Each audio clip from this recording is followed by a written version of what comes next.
Bom dia, pessoal, aqui é o Marcão, espero que vocês tenham uma boa semana chuvosa, né? O Papai do Céu regando a terra para nós, e um feliz sábado a todos vocês. Chegou o momento agora de nós ouvir a voz de Deus através do estudo da Santa Escritura. Vocês que já estão aí, já para nós ouvir, aqueles que daqui um pouco vai chegar, aqueles que depois vão ver, e você já pode pegar um papel, uma canetinha, né? Pode ser uma canetinha dessa daqui mesmo, e se quiser anotar a passagem, fica tranquilo e vamos estudar. Mas primeiro vamos falar com o Papai do Céu uma oração, né? Porque quando nós oramos é nós falando com Deus. E quando nós estudamos a Santa Escritura é Deus falando conosco. Querido e bom Pai que está no céu, te agradecemos, Senhor, pela oportunidade que o Senhor nos dá nesse seu santo dia, nós poder ouvir a Tua voz através do estudo da Santa Escritura. Pedimos, Papai do Céu, que os seus santos anjos façam presente, o Espírito Santo nos conduzindo, é o que nós te pedimos em nome de Jesus. Nós estamos estudando o destino do transgressor. Nós já estudamos a vida somente por Jesus, né? Por Cristo, e agora o destino do transgressor. E você já pode abrir a Bíblia de vocês no livro de Salmo, capítulo 37, versículo 20. Salmo 37, versículo 20. Aqui nos fala assim, que são comparados os ímpios no tocante ou punições que recebe. Qual é a punição que recebe? Só essa palavra punição é uma palavra que é o seguinte, teve coisa errada. Para você ser punido, tem uma coisa errada. Se você está numa estrada, você foi parado por uma agência rodoviária e ela te puniu com uma multa porque tinha coisa errada. Então, a punição é porque teve coisa errada. E o destino, então, dos ímpios que será punido, por quê? Porque tem coisa errada. Então, aqui, o salmista, ele fala assim, os ímpios, entanto, operações e os inimigos do Senhor serão como o vício das pastagens, ou as pastagens pelas plantas, serão aniquiladas e se desfarão em fumaça. Então, aqui ele nos fala que será como uma fumaça. Você põe fogo num entulho e sai aquela fumaça, qual é o destino daquela fumaça? Ela desaparecer, ela some, ela desaparece, assim se desfaz, destruída, o que está feito será desfeito, anulado e dispensado, será feito, será anulado, desaparecerão. Esse versículo do Salmo 37, ele nos dá assim algumas orientações daquilo que Deus quer que nós ouvimos, que nós aprendemos, o que para nós não cair no erro. Ele fala, destaca a natureza temporária de prosperidade dos ímpios, afirmando que eles perecerão e os inimigos do Senhor desaparecerão como a fumaça ou vício das pastagens. Você pode ter uma pastagem mais bonita que for, quem tem terra. Dali um pouco você vê que essa pastagem ela se acaba no correr dos animais que você põe ali, ou com a seca, alguma coisa que é colocada ali, ela desaparece. Então, os ímpios, quando falar ímpio, o inimigo de Deus, aqueles que não aceitam Jesus Cristo como seu salvador pessoal, esses são inimigos. Por isso que Jesus falou, aquele que não é por mim, é contra mim. Aquele que se não junta, se espalha.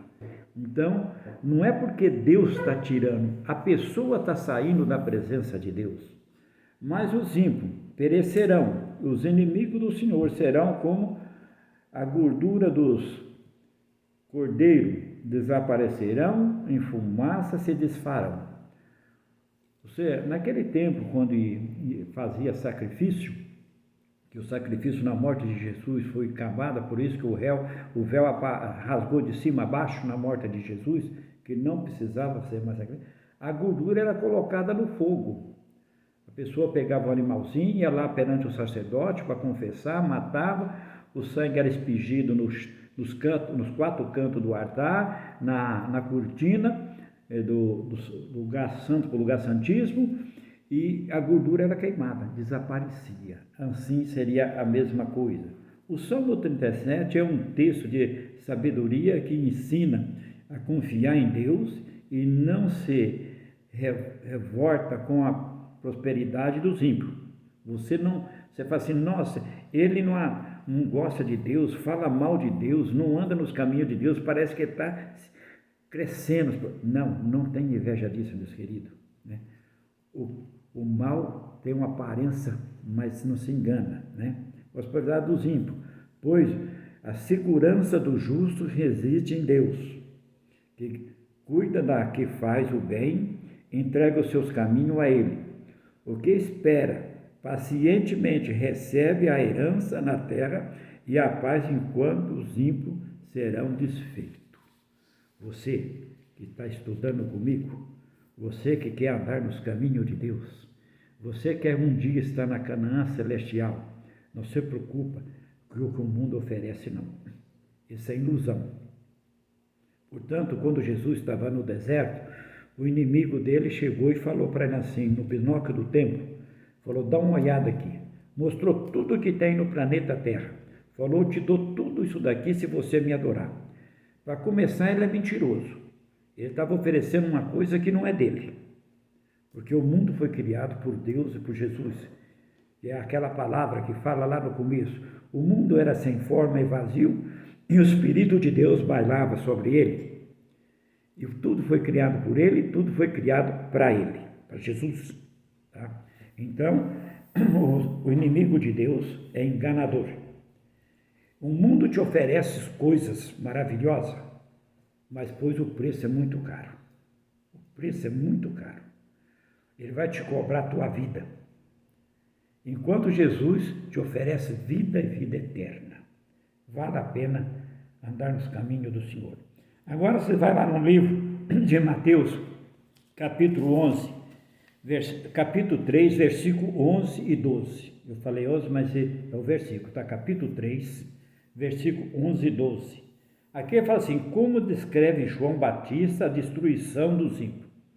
O apóstolo João Batista, ele escreveu isso aí. João Batista foi um pregador da mensagem do evangelho na beira do Rio Jordão.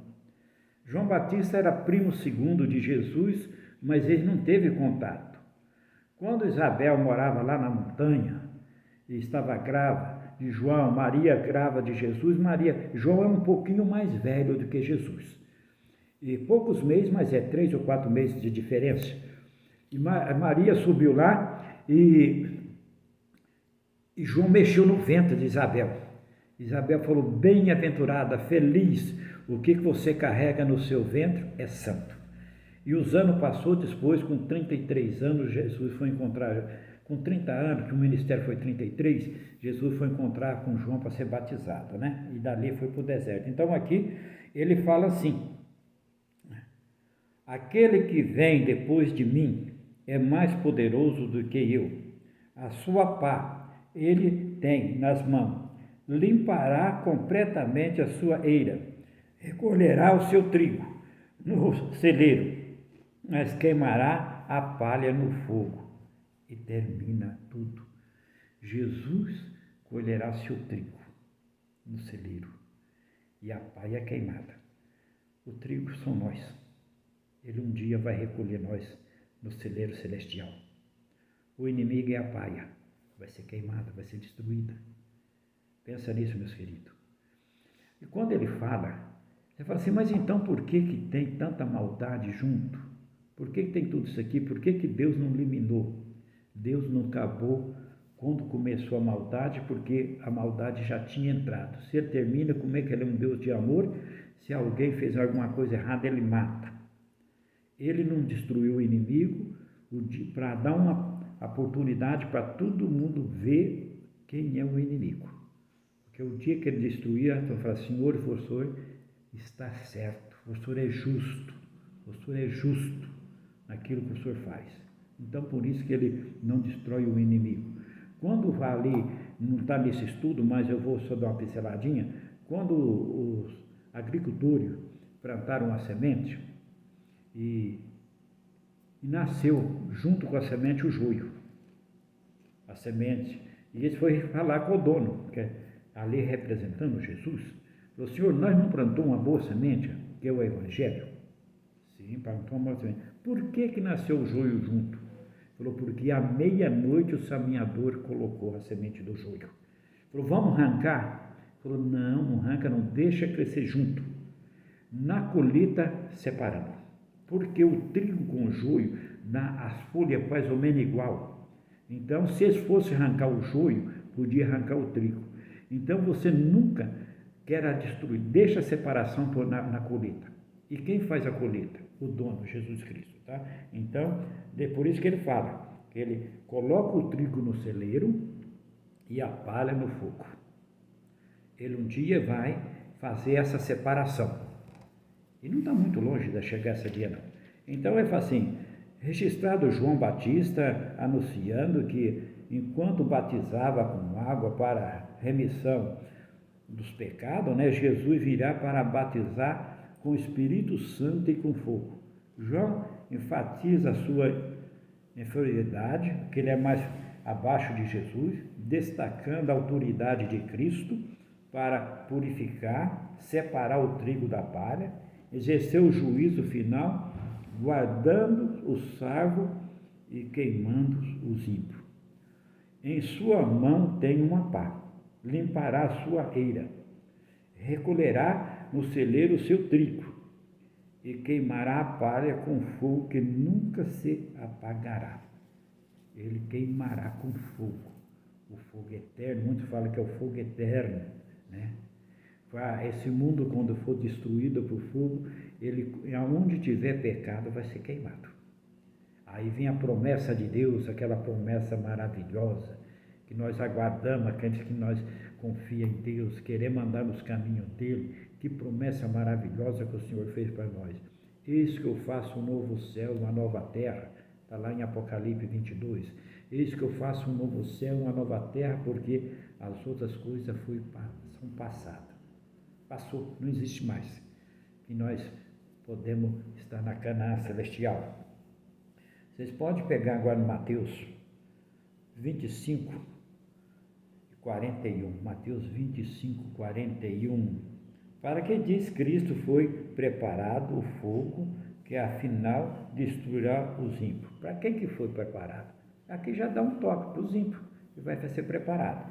E aqui ele fala assim, então o rei dirá, bem aos que estiver à sua direita, ou vem, bem-aventurado, ou vem, ou feliz, que está à sua direita, e o que está à sua esquerda, ele fala, apartai-vos de mim, maldito para o fogo eterno, preparado para o diabo e os seus anjos. Preparado para o diabo e os seus anjos.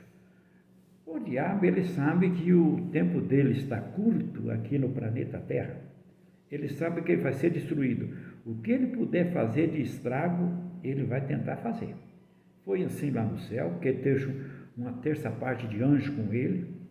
Foi assim no jardim do Éden, ele fazendo os primeiros casais ali, os nossos pais, Adão e Eva, e pecar, né? E de ser destruído, ali que aí o salário do pecado era a morte, e ele continua então fazendo. Mas Deus falou, está preparado. Deus ainda não pôs o fogo não, mas está preparado. É igual você está a caixa fósfora na mão e a palha está ali. Está tudo preparadinho, só falta colocar o fogo. Então, Deus está tudo preparado, pedindo para nós pregar o Evangelho, dando a oportunidade para nós arrepender. Qual é que é a oportunidade? Hoje, porque amanhã nós não sabemos. Onde foi passado? Amanhã nós não sabemos. Hoje é a oportunidade. Então ele nos fala assim, que está preparado. Este fogo é chamado eterno, devido ao caráter da obra que realiza, da mesma maneira que dele é dito. Fogo eterno, que é falado como se fosse um fogo eterno para queimar, né? Nunca se apaga, né? Porque não pode ser extinto, não pode apagar-se uma vez terminar a sua obra. Esse fogo não pode ser apagado, porque a obra ainda não está terminada. Quando for também pôr fogo, enquanto não queimar tudo, o fogo não apaga. Tem que queimar tudo mesmo, para fazer um novo céu, uma nova terra, onde não vai ter pranto, onde não vai ter dor, onde não vai ter doença, nós vai ser feliz, onde você não precisa pôr guarda na tua empresa, onde você não precisa pôr segurança na tua casa, não precisa colocar cama para gravar, né? Você pode andar tranquilo, porque hoje a gente sai pedindo a Deus, Senhor, vai junto comigo, e Deus vai, para nos livrar, porque a maldade é grande, né? Depois ele dirá aos que estiver à sua esquerda, afaste-se de mim, vocês estão debaixo da maldição de Deus, e vão para o fogo eterno preparado para o diabo e seus anjos. A parábola das ovelhas e dos bodes, o terceiro julgamento, o banimento dos amaldiçoados, foram colocados à sua esquerda. Este julgamento acontecerá depois que o rei recompensar o sábio. Esse julgamento, então, depois que o rei, que depois que Jesus recolher o sábio, depois que ele buscar, depois que estiver na Canaã celestial, depois que nós estiver no céu. Quanto tempo nós vamos ficar lá?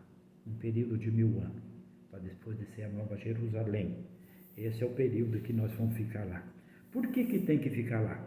Você que é dono de empresa, no final de ano você reúne os teus funcionários e coloca tudo o que aconteceu durante um ano na tua empresa, o de bom, o de ruim, que é colocado. E esse período de 1000 anos lá no céu, Deus vai mostrar tudo o que aconteceu nesse planeta Terra, vai mostrar a tua vida, o que você fez de errado, mas vai mostrar quando você se arrependeu. E Jesus falando, Pai, eu paguei a conta dele. Né? Vai mostrar tudo, porque Deus é amor, Deus é misericórdia e Deus é justo. Meus queridos, vale a pena nós estudar, pedir que o Espírito Santo de Deus ensina nós a andar nos caminhos dele para um dia nós estar na Canaã celestial. Um abraço a todos, até o próximo estudo.